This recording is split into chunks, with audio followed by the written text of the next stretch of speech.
अस्सलाम वालेकुम फ्रेंड्स। तो आज हम डिस्कस करेंगे कि सिरिंज क्या होती है। फर्स्ट पे हम डिस्कस करेंगे कि टाइप्स ऑफ सिरिंज क्या होती है, यूजेस ऑफ सिरिंज क्या होती है और parts of name of syringe. तो फर्स्ट हम डिस्कस करते हैं कि टाइप्स ऑफ सिरिंज कौन कौन से होते हैं। फर्स्ट पे आती है 1 ml सिरिंज, जिसे हम कहते हैं स्मॉल सिरिंज और इसे हम इंसुलिन सिरिंज भी कहते हैं। सेकंड पे आती है 2 ml सिरिंज, फिर 3 ml सिरिंज और 5 ml सिरिंज।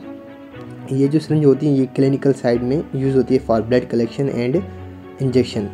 उसके बाद आती है 10 ml syringe, 20 ml syringe, 30 ml syringe and 50 ml syringe. तो हम डिस्कस करते हैं कि यूजेस ऑफ सिरिंज कौन कौन से होते हैं। सही है। फर्स्ट पे आता है कि फर्स्ट ml, इसे हम इंसुलिन सिरिंज कहते हैं। ये किस लिए यूज़ होती है? For insulin injection. इंसुलिन की जो इंजेक्शन होती है उसके लिए ये यूज़ होती है। सेकंड पे है 2 ml, 3 ml, 5 ml, 10 ml, 20 ml syringe. ये किसके लिए यूज़ होती है? ये फॉर IV या IM injection and if any procedure. ये जो सिरिंज होती है ये IM, इंट्रामस्कुलर एंड IV के यूज़ होती हैं।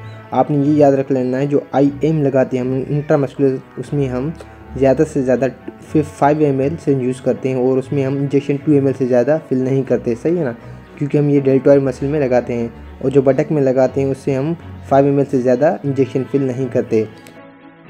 तो थर्ड नंबर पे आता है कि 50 ml सिरिंज।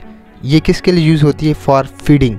सही है। ये खुराक खिलाने के लिए पेशेंट को हम यूज़ करते हैं। जब NG ट्यूब पास करते हैं तो उसमें ये यूज़ होती है। सही है। अब हम डिस्कस करते हैं कि parts of name of syringe. Syringe के डिफरेंट पार्ट्स के नेम देखेंगे। तो फर्स्ट हम डिस्कस करते हैं, इसे हम कहते हैं नीडल या इसे हम सुई भी कहते हैं। सही है। इसके जो नीचे वाला पार्ट होता है इसे हम कहते हैं नीडल हब। सही है। इसे हम क्या कहते हैं? Needle hub. ये डिफरेंट कलर के हो सकते हैं। फिर ये आपको दिख रहा है, ये इसे हम कहते हैं नीडल कैप। सही है। इसे हम क्या कहते हैं? कैप या नीडल कैप। ये जो सिरिंज के ऊपर से प्रोटेक्शन के लिए होता है। सही है। फिर हम इस पार्ट को कहते हैं प्लंजर। सही है। इसके ऊपर पार्ट को हम क्या कहते हैं? Rubber stopper. और सिरिंज के इस पार्ट को हम क्या कहते हैं? जिसे हम प्रेस करते हैं इसे हम कहते हैं थंब रेस्ट। सही है। इसे हम क्या कहते हैं? थंब रेस्ट, जिसे हम सिरिंज को प्रेस करते हैं, दबाते हैं। तो सिरिंज को इस पार्ट के सारे को हम क्या कहते हैं? बैरल कहते हैं। इसके जो ऊपर टिप है इसे हम क्या कहते हैं? टिप ही कहते हैं। सही है। और सिरिंज के ये जो स्केल होती है जिस पे लिखा होता है 5 ml 3 ml से स्केल कहते हैं। तो guys, I hope you understand my lecture. Please do subscribe my channel and like and share. तब तक के लिए अल्लाह हाफिज़।